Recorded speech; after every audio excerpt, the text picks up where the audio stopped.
This right here is my smallest power bank. It's cute and all, but this isn't gonna power your off-grid cabin. But this will. This is the Ark Pro 2400 watt power station. It has a handle and wheels. This thing is huge. Before you buy it, let me try it and let you know if this is worth the money or if it's just funny. I have been testing this powerhouse of a power bank for weeks now. This has 13 outlets to power all of your devices. It has four 410 outlets. They all have their own dust covers, every single one of them. Two 12-watt cigarette lighter plugs, two USB ports, and then four USB-C ports. It also has one TT30R port for RVs and boats. And I'm pretty sure somehow you can hook this up to your house or off-grid cabin with this plug. Somebody in the comments down below can let me know that's smarter than me. The Ark Pro 2400. The Ark Pro 2400 has a 2300 watt-hour battery capacity. But if you need more power, you can expand this up to 25,000 kilowatts by adding the Ark Extra batteries. Each one of these add 2300 watt hours. You can add 10 of these extra batteries to make a whole power bank to power your entire house. I'm almost positive you can hook this up to your house somehow. Please, somebody let me know how to hook this up to your house. It comes with this little carry bag, which stores your power plugs. It has the wall outlet in here, and then your Anderson plugs for your solar. This goes to your power station, and then it has a three-way adapter to hook up to 3 different sets of solar panels to this system. You can hook 1200 watts of solar power into this system, and with 1200 watts of solar charge in this, it can charge in 5 to 6 hours. When you hook the 2400 up to your wall outlet, it charges in 2 hours. Just 2 hours to get 2400 watts of power. You can also hook this up to your cigarette lighter in your car, your 12-volt outlet. Then you're charging it in about 12 hours. So that's the slowest charge time. And I do not suggest charging this without your vehicle running because this is a huge battery and I'm sure you'll kill your vehicle battery charging this whole thing from 0 to 100. Yeet. Now I really wanted a battery backup to hook up to my fridge in my house. My main problem in the winter when we lose power or even the summertime is my fridge.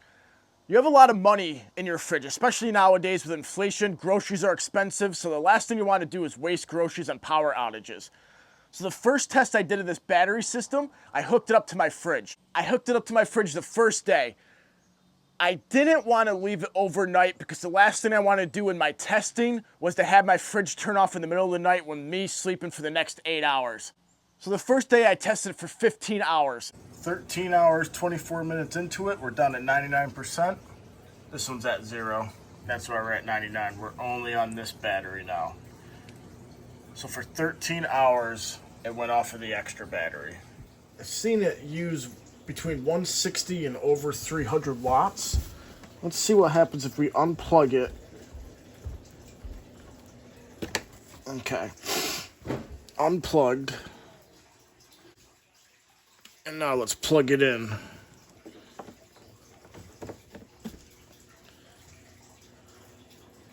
One thousand watts to start it up. 1071 I think is the highest I saw. So while it's just sitting there chilling, it's 160-ish watts. When you first turn it on, it goes over 1,000, and then it calms down to around 160 watts. If you open the door and you get the light on, it spikes again because the light bulb.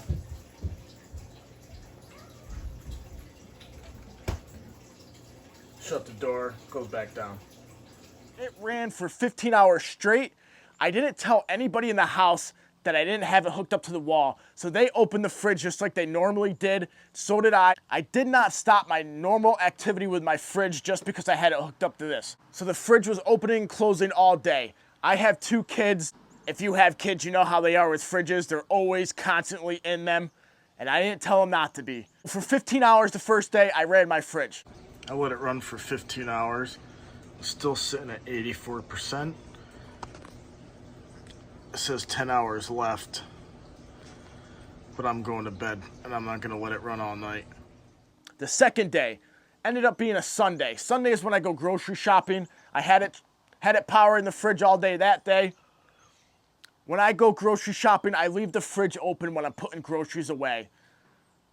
This had no problem supporting that output. Now, the first day, I didn't want to leave it overnight because I didn't want it to turn off in the middle of the night. I didn't know how long it was going to power my fridge. The second night, I just completely forgot about it. Woke up at 5 a.m. for work, get up into the kitchen, and of course, this turned off. I'm like, crap.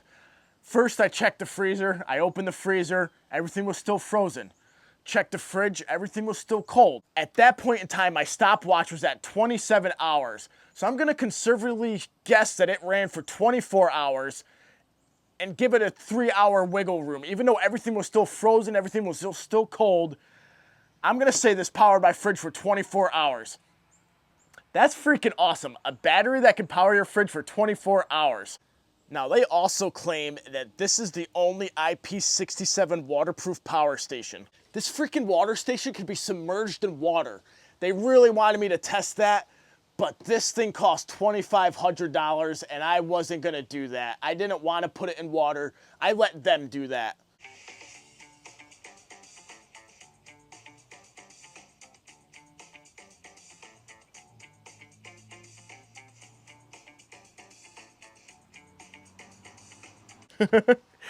Like, are you freaking kidding me? You can use this as a boat anchor if you needed to, and then pull it out and power your devices.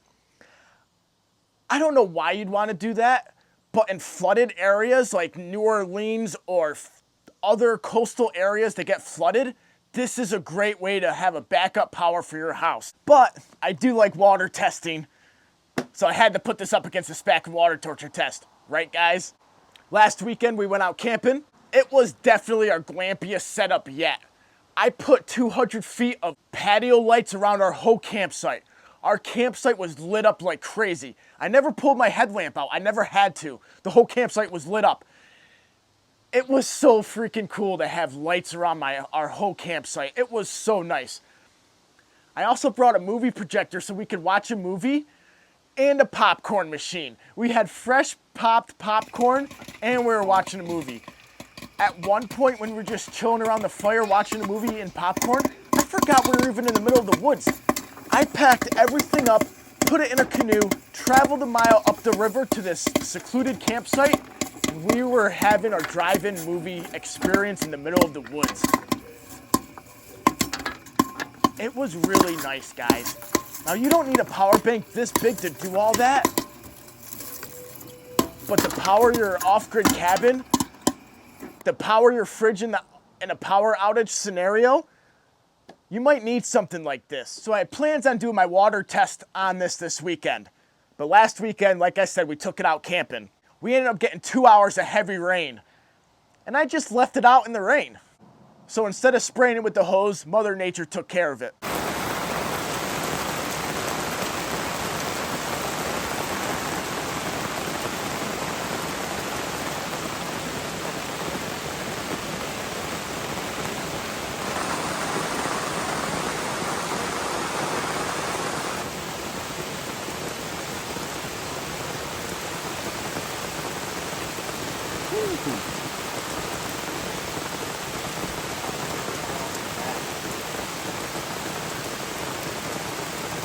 After 2 hours, I ended up getting a water error. We have a water error. It is sensing water. I don't know what CC means, but before it went to CC, it said water up here. So we're gonna let this dry out.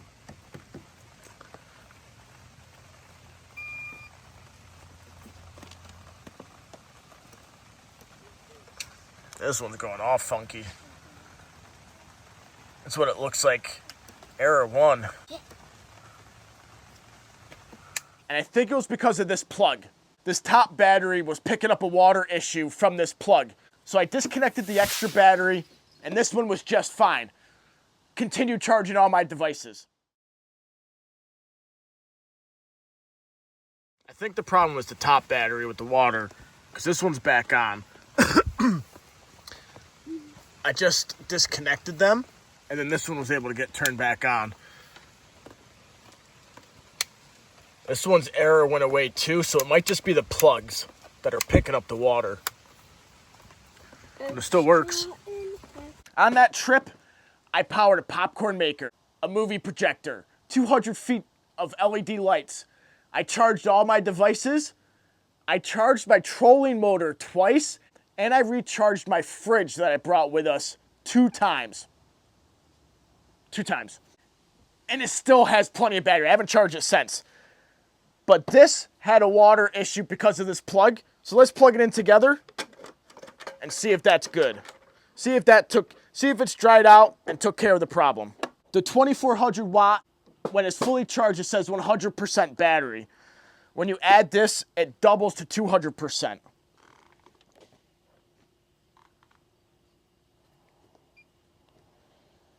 This is at 55, and now we're at 121%. We only used 79% of battery all last weekend doing all those things I said. That is not bad, guys. We barely used any battery life on this thing, charging everything all weekend. The water error went away. It looks like we're good to go.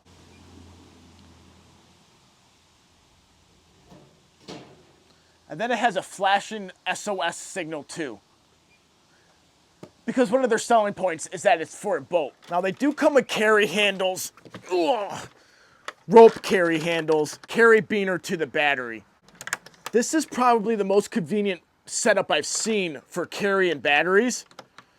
I have this set up as a 1-person carry where they're both in the middle and you can carry this extra battery.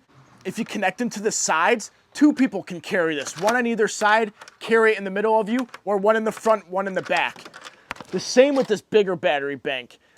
Even though it's on wheels and it has a handle, sometimes you can't use wheels or a handle. Let's say you're getting in and out of a boat, in and out of your car, in and out of your house. The wheels and handle aren't gonna help in that scenario, but these carry handles will. They're not light. This thing is heavy. And this is the extra battery. This one's even heavier. Those are all the pros of this battery system.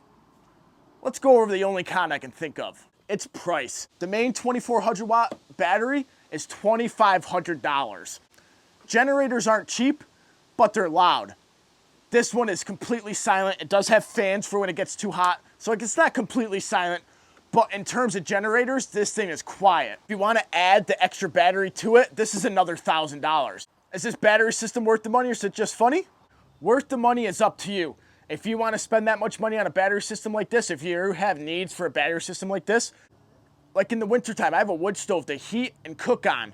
All my worries are lights, entertainment, and my fridge.